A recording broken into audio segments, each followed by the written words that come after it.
السلام علیکم ناظرین، ہمارے چینل پر خوش آمدید جہاں ہم ادب، تاریخ اور فکر اقبال کی روشنی میں اپنی روح کو جلا بخشتے ہیں۔ آج کی ویڈیو ہماری تاریخ کی ایک ایسی دستاویز پر مبنی ہے جس کے بغیر اردو ادب اور مسلمانوں کی بیداری کی داستان ادھوری ہے۔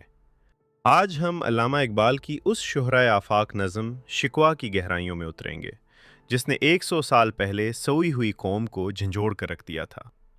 اگر آپ اپنی تاریخ سے جڑنا چاہتے ہیں اور اقبال کے اس درد کو محسوس کرنا چاہتے ہیں جس نے تقدیریں بدل دیں، تو اس ویڈیو کو آخر تک لازمی دیکھیے گا، کیونکہ آج کا یہ سفر آپ کی سوچ بدلنے والا ہے۔ اپریل 1911 کی ایک شام، لاہور میں انجمن حمایت اسلام کا جلسہ اپنی پوری آب و تاب کے ساتھ جاری تھا۔ فضا میں اداسی اور بے چینی کا ایک عجیب احساس تھا، کیونکہ عالم اسلام چاروں طرف سے مشکلات میں گھرا ہوا تھا۔ اسی خاموشی کو توڑنے کے لیے حکیم الامت علامہ اقبال سٹیج پر تشریف لائے اور ایک ایسی نظم پڑھی جس نے تاریخ کا دھارا بدل دیا۔ اس نظم کا نام تھا شکوہ۔ یہ کسی عام شاعر کا کلام نہیں تھا، بلکہ ایک تڑپتے ہوئے دل کی وہ پکار تھی جس نے براہ راست عرش الہی کا دروازہ کھٹکھٹایا۔ اقبال اپنی نظم کا آغاز ایک معذرت خواہانہ لیکن جرأت مندانہ انداز میں کرتے ہیں۔ وہ کہتے ہیں کہ اے باری تعالیٰ، میں جانتا ہوں کہ بندہ خاکی کی کیا مجال کہ وہ تیری بارگاہ میں لب کشائی کرے، لیکن میرا درد اس قدر بڑھ چکا ہے کہ اب خاموش رہنا ناممکن ہے۔ وہ کہتے ہیں نالا آتا ہے اگر لب پہ تو معذور ہیں ہم، قصہ درد سناتے ہیں کہ مجبور ہیں ہم۔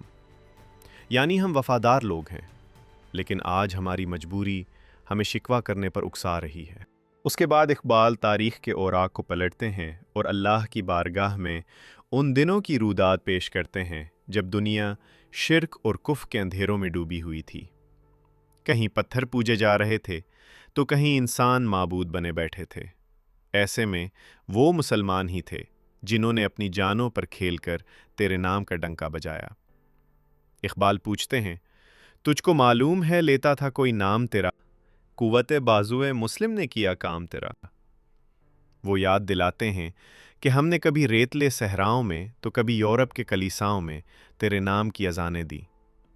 ہم نے اپنی حکومت کے لیے نہیں بلکہ صرف تیرے دین کی سربلندی کے لیے تلواریں اٹھائیں۔ ہمارا جذبہ ایسا تھا کہ میدان جنگ میں اذان کا وقت ہوتا تو بادشاہ اور گدا ایک ہی صف میں کھڑے ہو جاتے۔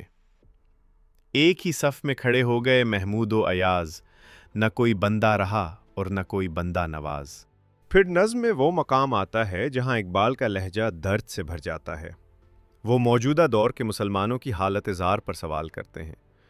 وہ کہتے ہیں کہ اے اللہ، وہ لوگ جو تیرے نام سے واقف بھی نہیں، ان پر تیری رحمتوں کی برکھا برس رہی ہے، ان کے گھر خزانوں سے بھرے ہیں، لیکن ہم جو تیرے نام لیوا ہیں آج ذلیل و خوار ہیں۔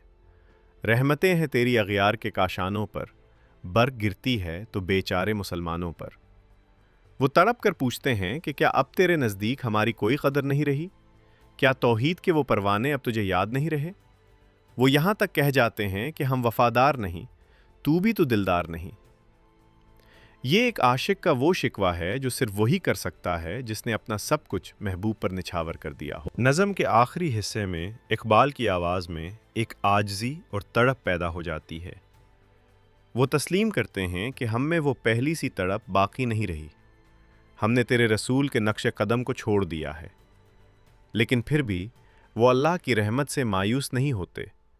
وہ دعا کرتے ہیں کہ اے اللہ، اس سوئی ہوئی قوم کو پھر سے بیدار کر دے۔ وہ خود کو ایک تنہا بلبل قرار دیتے ہیں جو چمن کے اجڑنے پر نوحہ کناں ہے۔ وہ التجا کرتے ہیں کہ مسلمانوں کے دلوں میں پھر سے وہی آگ پیدا کر دے جو صحابہ کرام اور بزرگان دین کے سینوں میں تھی۔ ناظرین، اقبال کی یہ نظم جہاں ختم ہوتی ہے وہاں سے ایک نئی سوچ کا آغاز ہوتا ہے۔ یہ نظم ہمیں بتاتی ہے کہ اللہ سے شکوہ کرنا بھی ایک تعلق کی علامت ہے، لیکن یہ کہانی ابھی ادھوری ہے۔ اقبال کے ان تیکھے سوالوں اور پردرد شکووں کا جواب خود قدرت نے کس انداز میں دیا، وہ ہم جانیں گے اپنی اگلی ویڈیو جواب شکوہ میں، جو اس سے بھی زیادہ ایمان افروز اور ولولہ انگیز ہے۔ اگر آپ کو ہماری یہ کاوش پسند آئی ہے تو اس ویڈیو کو لائک کریں، کمنٹس میں اپنی رائے کا اظہار کریں اور ہمارے چینل کو سبسکرائب کر کے بیل آئیکن لازمی دبائیں تاکہ آپ جواب شکوہ کی قسط مس نہ کر سکیں۔ اپنا اور اپنے پیاروں کا خیال رکھیے۔ اللہ حافظ۔